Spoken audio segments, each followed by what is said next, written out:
तर हा आहे आमचा डे 3 इन मालवण. आम्ही सकाळी ब्रेकफास्ट केला, पोहे, आणि आम्ही तिकडनं निघालो एका मंदिराकडे. ते होतं काळबा देवीचं मंदिर, मालवण मेळ्यामध्ये. खूप छान मंदिर होतं ते. एकदम असं वाटत होतं की रिसेंटली पेंट केलं आहे. कलर्स पण एकदम असे फ्रेश होते आणि एकदम कलाकुसर छान आहे त्याच्यातली, तुम्ही बघू शकता. आम्ही साधारण 10 वाजता तिकडे पोचलो, त्यामुळे ऊन पण जास्त नव्हते आणि मंदिरात गर्दी नव्हती. एकदम छान, शांत आणि प्रसन्न वाटत होतं त्या मंदिरामध्ये.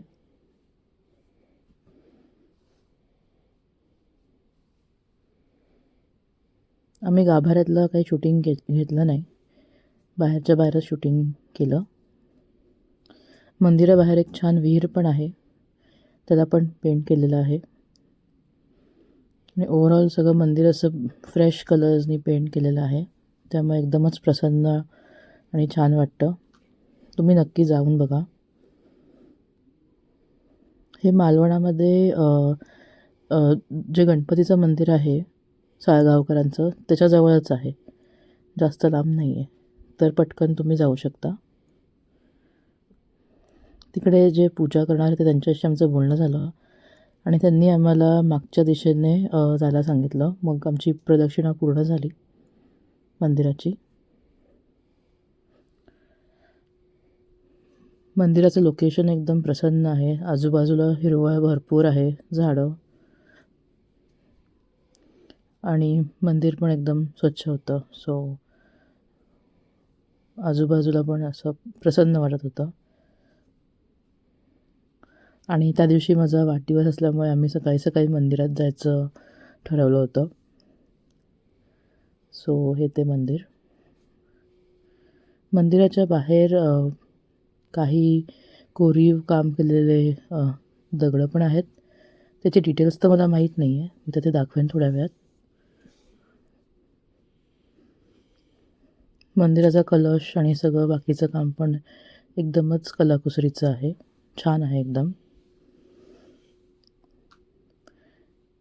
मंदिराच्या बाहेर एक चाफ्याचं झाड होतं आणि हे ते दगड त्याच्यावर कलाकुसर केलेली आहे. त्याच्यावर काही हत्तीचं डिझाईन दिसतं आहे. आणि इथे प्राजक्ताचं पण एक झाड आहे मंदिराच्या बाहेर. आम्ही निघायच्या आधी थोडेसे फोटोज काढले आणि मग तिकडनं आम्ही राजकोट फोर्टसाठी निघालो. राजकोट किल्लाचं लोकेशन पण एकदम मस्त आहे. तिकडनं पूर्ण बीच दिसतो, नंतर सिंधुदुर्ग किल्ला पण दिसतो, आणि मेन म्हणजे तिकडे शिवाजी महाराजांची मोठीच्या मोठी मूर्ती आहे. एकदम मोठी आणि छान मूर्ती आहे ती. ते बघूनच एकदम छान वाटलं. त्या मूर्तीवर कोरीव काम पण मस्त केलेलं आहे. जे डिटेलिंग जे म्हणतात ना मूर्तीचं, ते मस्त आहे. आणि मग आम्ही त्याच्याच मंदिराच्याच जे महाराजांची मूर्ती आहे त्याच्या बाजूलाच एंट्रन्स नंतर एक शंकराचं छोटंसं देऊळ आहे. ते पण खूप छान त्यांनी डेकोरेट करून ठेवलेलं आहे. ते कोकणामध्ये जे चिरांचं बांधकाम असतं त्या चिरांचंच ते मंदिर बनवलेलं आहे.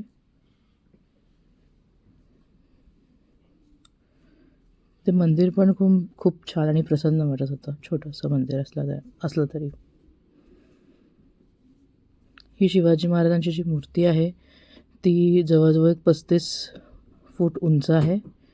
आणि मी असं वाचलं होतं एका ठिकाणी की त्याचं काम इतकं स्ट्रॉंग आहे की 100-150 वर्ष तरी त्याला काही होणार नाही कुठल्याही वातावरणामध्ये.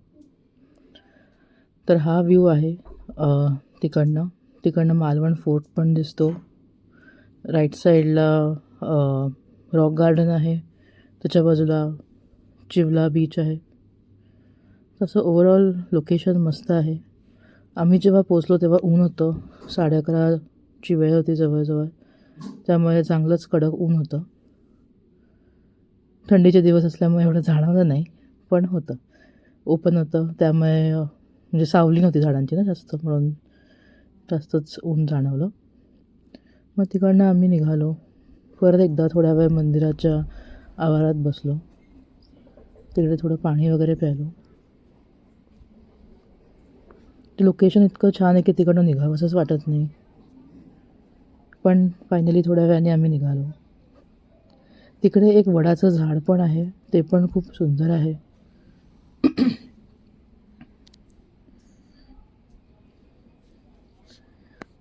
त्या वटवृक्षाची सावली पडते तेव्हा एकदमच असं गार वाटतं. ही जागा मस्ट विजिट आहे. संध्याकाळच्या वेळा नक्की जास्त सुंदर वाटेल सगळंच. दिवसा पण छान वाटतं आहे, पण सनसेटच्या वेळा जास्त प्रसन्न वाटेल अजून, कारण ऊन कमी असेल. आम्ही बाहेर पडलो. तिकडे काही काही छोटे स्टॉल्स आहेत. तिकडे फ्रिज मॅग्नेट्स, सोव्हेनियर्स असं सगळं मिळतं. पुढेच आम्हाला दुसरा स्टॉल दिसला. तिकडे उकडीचे मोदक विकायला होते आणि लिंबू सरबत विकायला होतं. आम्ही तिकडे लिंबू सरबत घेतलं आणि उकडीचा मोदक पण ट्राय केला. एकच द्या आधी. मोदक आहेत का? हो, कितीला? 25ला एक आहे. ओला खोबऱ्याचा? हां, हां, एक द्या. तूप आहे ना त्यात आतमध्ये घातले. आतमध्ये आहे का? उकडीचा मोदक छान होता, आतून सॉफ्ट होता आणि गोड पण होता. तिकडनं आम्ही एका हॉटेलमध्ये गेलो जेवायला. तिकडे आम्ही पुरणपोळी खाल्ली आणि एक स्पेशल व्हेज थाळी घेतली. ओव्हरऑल जेवण ओके होतं. तिकडे तेच एक प्युअर व्हेज रेस्टॉरंट होतं म्हणून आम्ही तिकडे गेलो होतो. तर ओव्हरऑल भजी, पुरी, इवन पुलाव पण छान होता. जेवण झालं आणि मग आम्ही थोडा वेळ रूमवर गेलो, आराम केला आणि मग सनसेटच्या वेळेला चिवला बीचवर गेलो. पण चिवला बीचवरून सनसेट दिसतच नव्हता, म्हणून मग आम्ही सुवर्णकड्याला गेलो. तिकडे आम्ही माझ्या बड्डेचा केक कटिंग केलं आणि थोडे फोटोज काढले. ते लोकेशन खूपच सुंदर आहे आणि अजिबात गर्दी नव्हती. हार्डली 1-2 लोक दिसत होते बाईकवर आलेले.